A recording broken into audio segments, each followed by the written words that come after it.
Welcome to Sheela kitchen అండి. ఈరోజు ఈ రెసిపీ అయితే మీతోటైతే షేర్ అయితే చేసుకుంటున్నాను.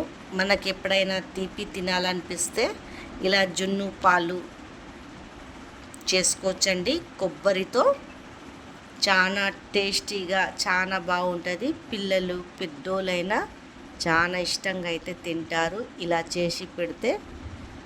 ఇది 10-15 నిమిషాలలో బిజీగా అయితే అయిపోతుందండి. దీని ప్రాసెస్ నేను ఎలా చేశానో చూపిస్తానండి. ఫస్ట్ ఒక బౌల్లో ఒక కప్పుడు బియ్యం అయితే తీసుకున్నాను. ఆ బియ్యంని అయితే 2-3 సార్లు వాష్ చేసుకొని పెట్టేసుకోవాలండి నీట్గా.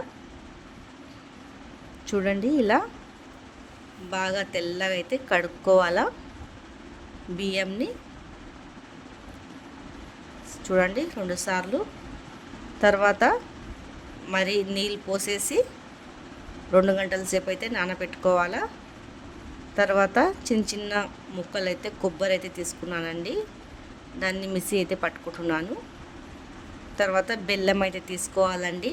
మనకు తీపికి సరిపోయేంత బెల్లం వేసుకోవాలా. చూడండి, చిన్న చిన్న ముక్కలు అయితే బెల్లంది అయితే చేసుకుంటున్నాను. చూడండి, ఇలా మీరు ఎంత తిప్పి తింటారో అంతనే వేయాలా.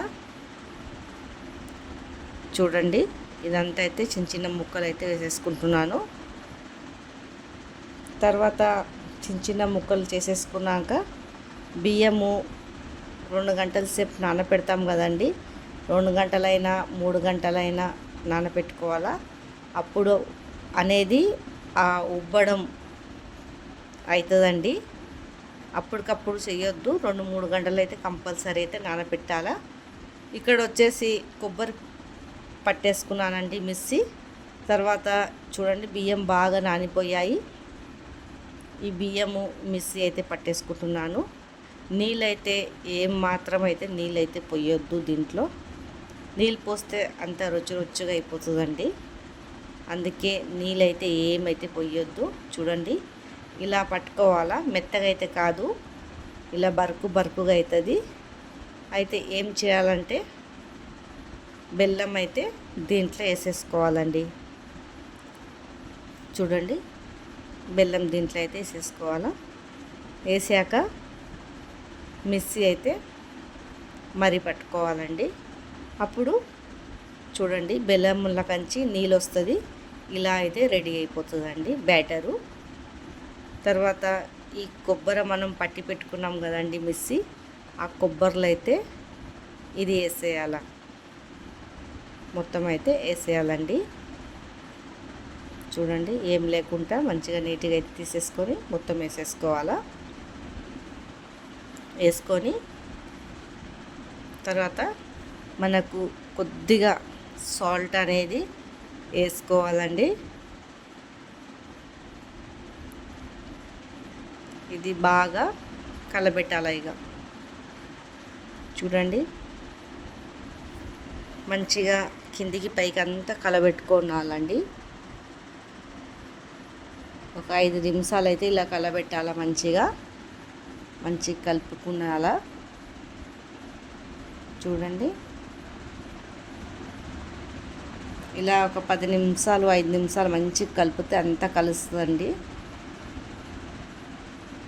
బాగా కలుపుకున్నాక ఒక గిన్నె తీసుకొని దాంట్లో కొద్దిగా ఆయిల్ అయితే పోసుకొని అప్లై చేసుకోవాలా.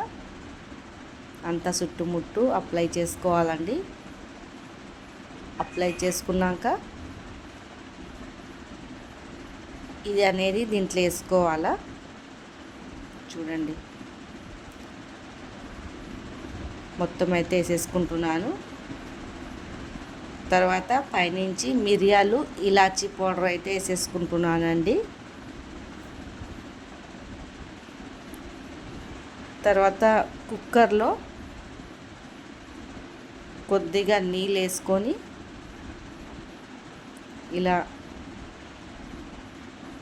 పెట్టేసుకోవాలండి. కొద్దిగా నీళ్ళు ఎక్కువనే పోసుకోవాలా. తర్వాత ఈ గిన్నె అనేది దీంట్లో పెట్టేసుకోవాలండి. పెట్టేసుకున్నాక పైనుంచి ఇంకొక మూత అయితే పెట్టాక ఒక 7-8 విజిల్ అయితే రావాలా. నేనైతే ఒక 10 విజిల్ అయితే రానియాలండి. ఈ రెసిపీ మీకు ఎలా నచ్చిందో కామెంట్ అయితే చేయండి.